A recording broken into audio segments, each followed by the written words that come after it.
Welcome back to Lexus Revival Garage. My name is Mark, and today we'll be changing the coolant on our 2001 ES300 project car.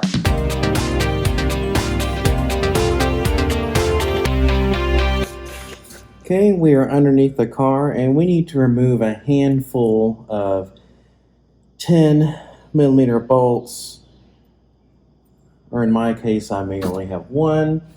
There's a bunch of zip ties down here and stuff holding this in, so your car will probably be different than mine, just because of the state that mine is in currently, but that's okay.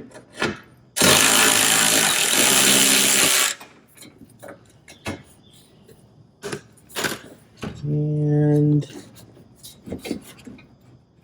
yeah, the rest of this stuff is just held on by zip ties.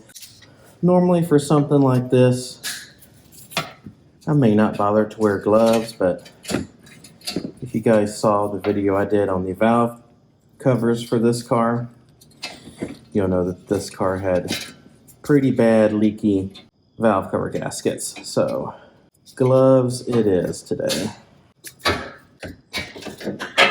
I think we have it lowered enough to where we can get to that.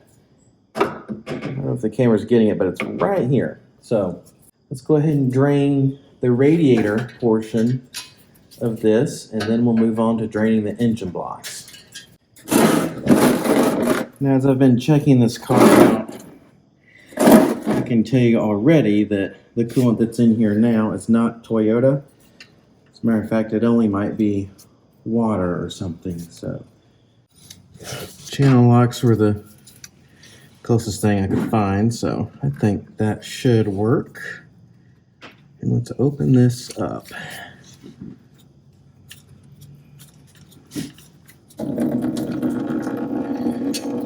Yeah, we definitely have some sort of green or yellow coolant here.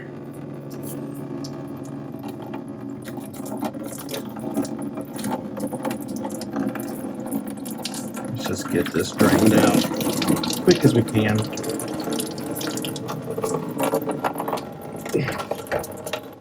Just gonna open the radiator cap.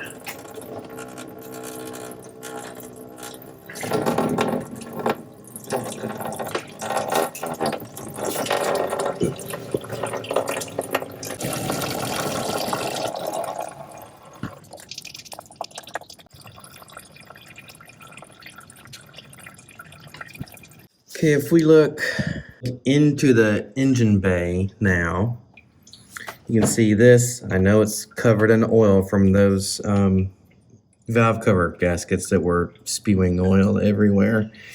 But you'll see that I believe it's a 10mm and a little drain port beneath it. That's where we're going to drain the front engine block down into our drain pan down there. So let's get a piece of hose, hopefully have something that will fit there, and we can direct that down into our pan. Okay, I have a little piece of PCV, I should say, not PVC, hose. And that's gonna be a perfect fit. This is kind of hard to see, so I apologize if the camera's not picking up on it. More stuff is draining now. Don't know if you can hear that. Here we go.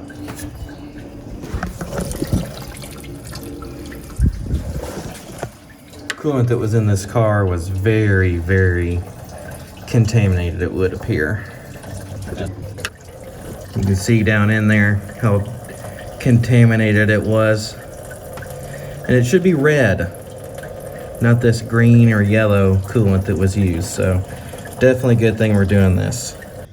And there it is. We are under the car. It's quite the tight squeeze under here, but I've located our rear facing coolant drain valve here. Okay, so I'm in between two exhaust pipes here. Okay, we finally got that unbolted. I couldn't get the PCV hose in there. It was way too difficult to get to, so we're just letting it drain over the exhaust. It's in between these two exhaust lines here. See if I can open it up a little bit more. Not really. It's hard to get to. So just let that keep draining until it's done. Okay, here's the coolant we took out of the car.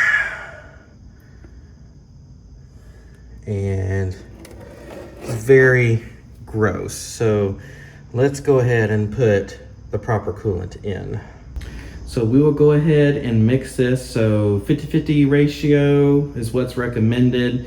And we have a gallon of this and a gallon of distilled water. And we're going to mix these together.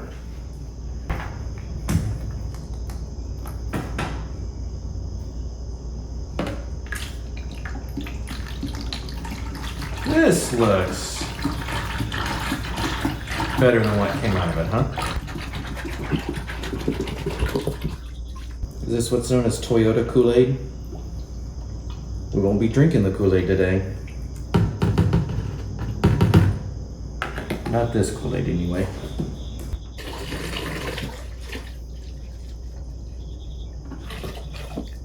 And let's go ahead and start filling the car up.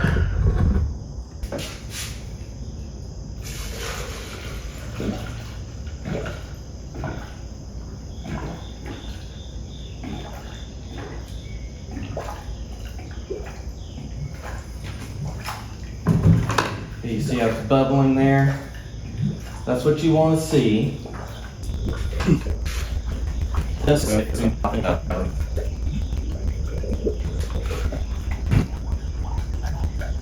What?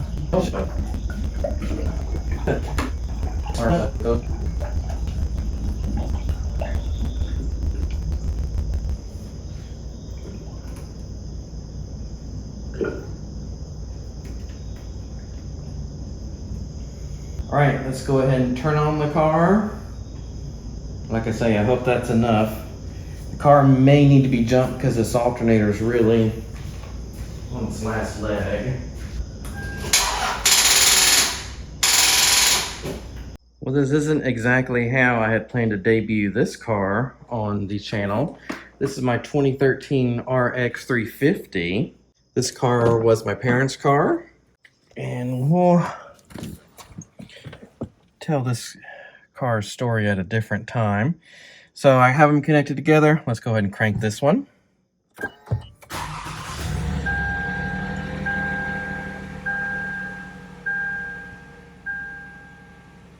Okay, now let's try to crank the ES.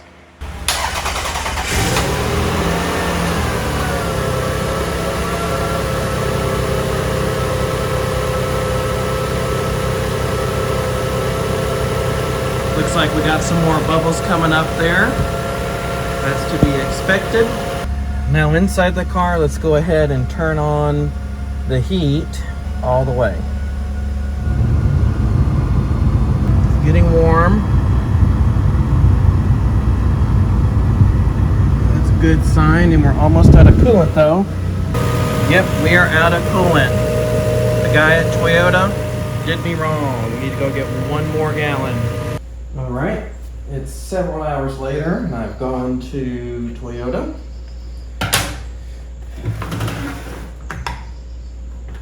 And I've purchased more distilled water, so let's mix up the second batch of this.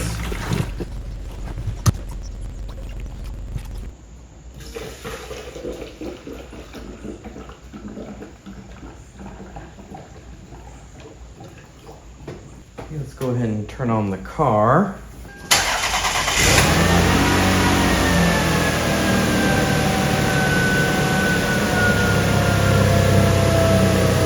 Okay, we're going to let this idle for several minutes, and I've got the heat on, so we make sure that the heater core gets coolant.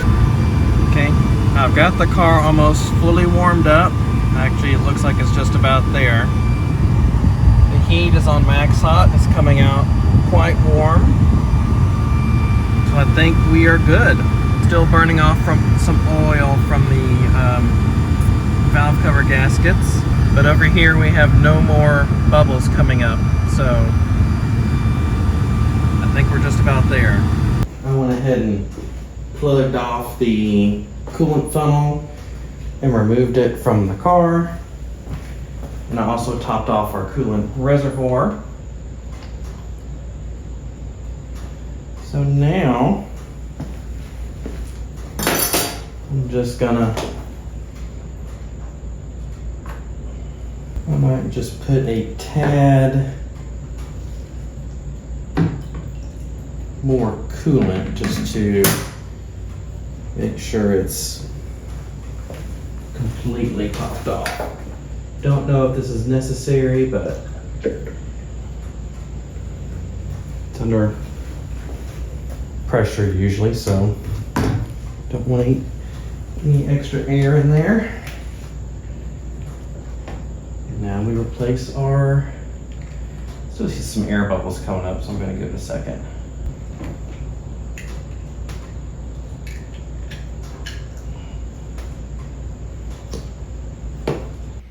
So it's actually been a little over a month since I recorded this coolant flush, and I took the car out for its first sort of semi-long drive. I think it was around 90 miles round trip one night earlier this week, and I noticed that the heater wasn't getting as warm as it seemed like it should be, and the temperature gauge was not going all the way to operating temperature. The next day, I got the car back in the garage and I went ahead and topped off the coolant and did the bleeding procedure again. This time when I did that, I got inside of the car again with the heat cranked all the way up, AC off. And the main difference here is that I actually gave it some gas and I let it run at about 2,000 RPMs for at least 5 minutes straight, maybe even longer than that. The heat got really, really hot, and the temperature gauge actually read, the normal operating temperature where it's right in the middle between hot and cold. So I think we got that figured out. Hopefully there's no sort of thermostat issue or anything like that going on. If there is, we'll take care of that in a different video. But for now, she's running very well. And the drive was pretty good the other night. All things considered, it went pretty well. So I'm happy with the way this turned out, and I'm so glad to see red coolant in the car again. I can sleep better at night knowing that we have the right coolant in here, and everything so far seems to be running really well. Well, I hope this video was helpful and informative. I hope you learned how to save a few dollars by doing the coolant yourself on your 1MZ Toyota engine. And if you're interested in seeing more of this project car and where we go from here and what we've already done, definitely subscribe to the channel because I can guarantee you there's plenty more from where that came from. As always, don't forget to like, comment, subscribe, all the things, and I hope everybody has a wonderful day. Take care, everybody.